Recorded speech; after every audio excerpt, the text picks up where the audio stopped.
आज Doubtnut app download करें। Doubtnut पर अपने सभी गणित, रसायन विज्ञान, भौतिक विज्ञान और जीव विज्ञान के डाउट्स का करो सफाया। बस प्रश्न की फोटो खींचो, एक ही प्रश्न को क्रॉप करो और तुरंत वीडियो सोल्यूशन पाओ। अभी डाउनलोड करें। हेलो एवरीवन, यहाँ पे हमें क्वेश्चन दिया गया है मादा युग्मकोद्भिद के विकास की क्रिया विस्तार से समझाइए, इसका चित्र बनाइए। तो यहाँ पे हमें क्या करना है, जो मादा युग्मकोद्भिद होती है उसके विकास की क्रिया को विस्तार से समझाना है तथा इसका एक चित्र बनाना है। तो आइए पहले हम यहाँ पे एक चित्र बनाते हैं। तो आइए, ये यहाँ पे मादा युग्मकोद्भिद का चित्र है। ठीक है, अब होता क्या है, जब मादा या जिसको हम क्या कहते हैं, गुरु बीजाणु जनन कहते हैं। क्या कहते हैं? गुरु बीजाणु जनन।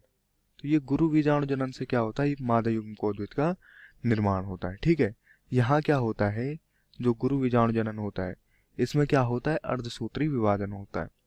क्या होता है? अर्धसूत्री विभाजन होता है, जिसके फलस्वरूप यहाँ क्या होता है, 4 गुरु बीजाणु का उत्पादन होता है। मतलब यहाँ पे अर्धसूत्री विभाजन के द्वारा क्या होते हैं, 4 गुरु बीजाणु उत्पादित होते हैं या इनका क्या होता है, उत्पादन होता है। ठीक है, अब क्या होता है, जो स्त्री या मादा युग्मकोद्भिद होता है, क्या होता है, जो ये मादा युग्मकोद्भिद होता है इसमें क्या होता है कि अधिकांश पुष्पीय पादपों में क्या होता है, जो ये 4 गुरु बीजाणु होते हैं, क्या होते हैं, जो ये 4 गुरु बीजाणु होते हैं, इनमें से क्या होता है, सिर्फ एक जो गुरु बीजाणु होता है, क्या होता है, जो सिर्फ एक गुरु बीजाणु होता है वो क्या होता है, कार्यशील होता है। क्या होता है, ये होता है सिर्फ कार्यशील। ठीक है, और बाकी जो 3 शेष बचे ये क्या हो जाते हैं, अपभ्रष्ट हो जाते हैं।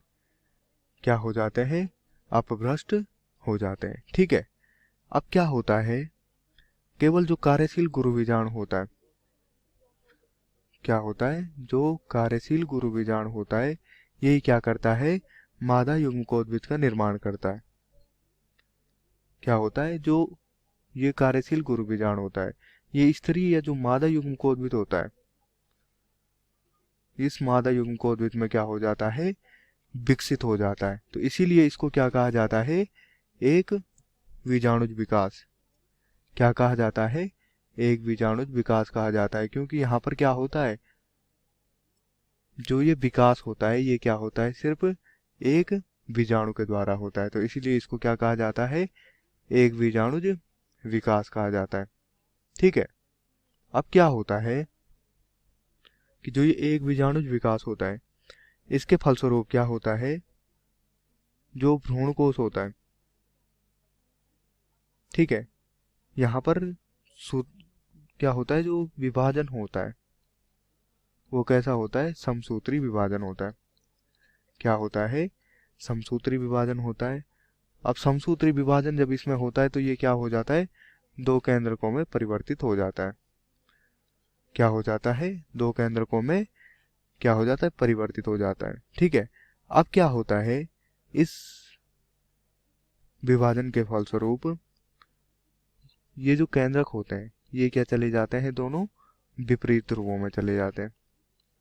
कहाँ चले जाते हैं, विपरीत ध्रुवों में चले जाते हैं। ठीक है, अब यहाँ पर जो भ्रूण कोश होता है वो क्या हो जाता है, 2 केंद्रीय।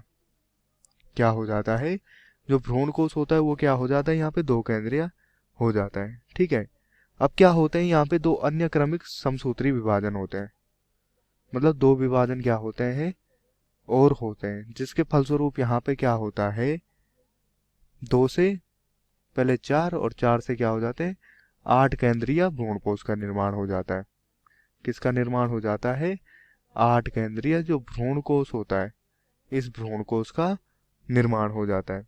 ठीक है, अब क्या होता है, यहाँ पर ये क्या होता है, जो सूत्री विभाजन होता है अगर हम इसको सही मायनों में कहें तो ये क्या होता है, मुक्त केंद्र की होता है। क्या होता है, मुक्त केंद्र की होता है। मतलब यहाँ पर जो न्यूक्लियस होते हैं या जो केंद्रक होते हैं वो क्या होते हैं, किसी भी भित्ति के द्वारा बाधित नहीं होते हैं। क्या नहीं होते हैं, इनके चारों ओर कोई भित्ति नहीं होती है।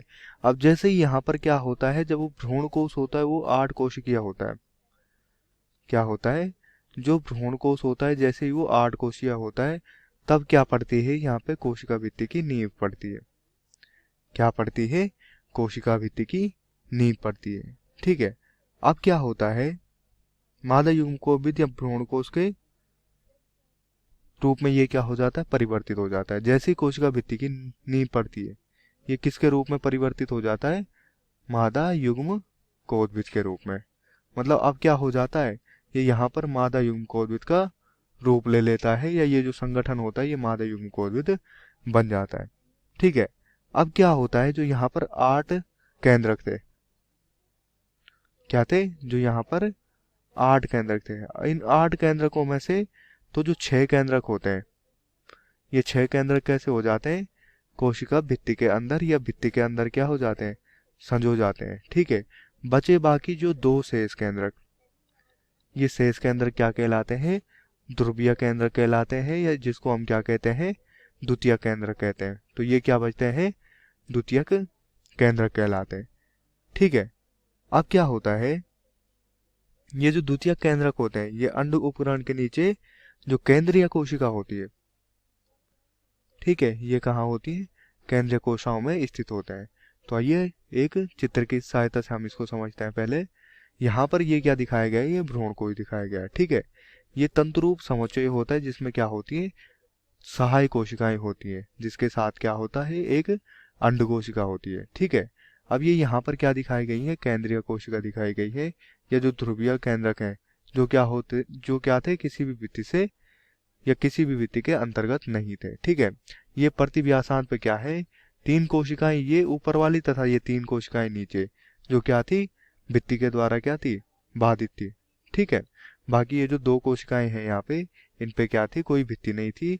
और पहले ये क्या थी, जब मतलब यहाँ पे शुरुआती विभाजन हुआ था उस समय क्या थी, ये ध्रुवों की तरफ चली गई थी, इसीलिए क्या कहलाती है, ये ध्रुवीय केंद्रक कहलाते हैं। तो आशा करता हूँ आपको उत्तर पसंद आया होगा। धन्यवाद।